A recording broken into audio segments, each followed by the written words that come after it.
And in Carletonville was known for its sinkholes, these holes that just appear out of nowhere. And around 1975, a bunch of mine rescue team went into one of these to test their equipment, and at the bottom of it, they found one of the sides was caved in.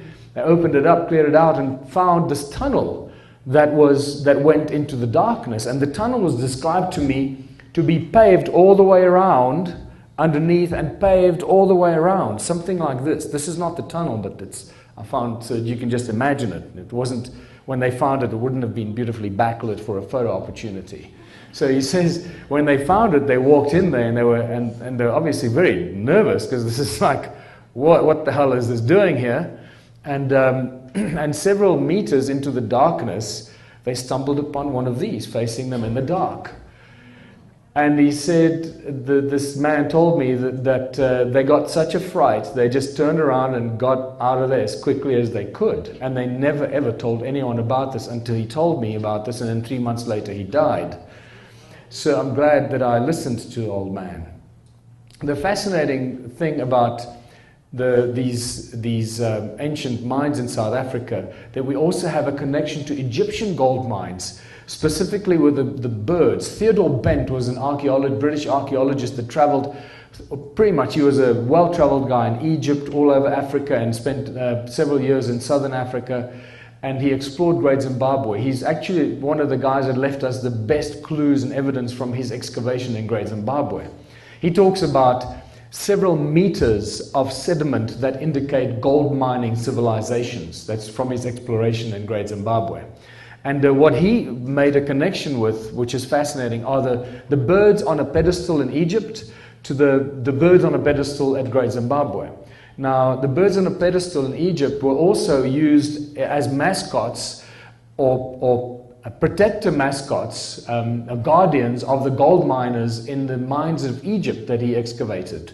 He says that the carvings of the birds on a pedestal like this were found at the entrances to the gold mines in Egypt for protection of the gold miners. And that's what the really interesting connection is. The Zimbabwean birds, the birds on a pedestal, that I believe are much older, and I believe would have then been also the guardians of the ancient gold miners, or the first gold miners on earth, quite probably, in southern Africa.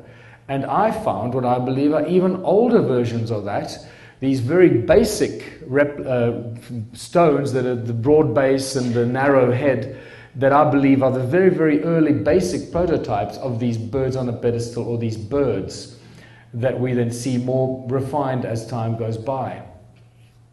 The Sumerian references to gold mining are quite spectacular, because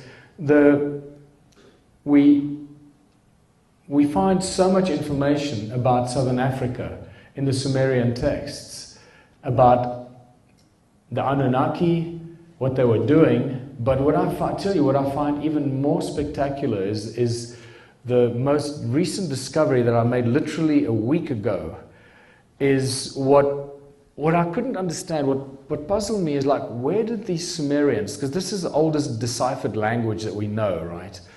And there are others, but there's not enough information about some of these ancient languages. But this is by far the most understood at this stage, and a lot of information is coming about the cuneiform text, this cuneiform kind of text. And I found out that the cuneiform text is actually encoded with light energy. Where did they choose these symbols from? How did they come up with these silly little, where does this originate from?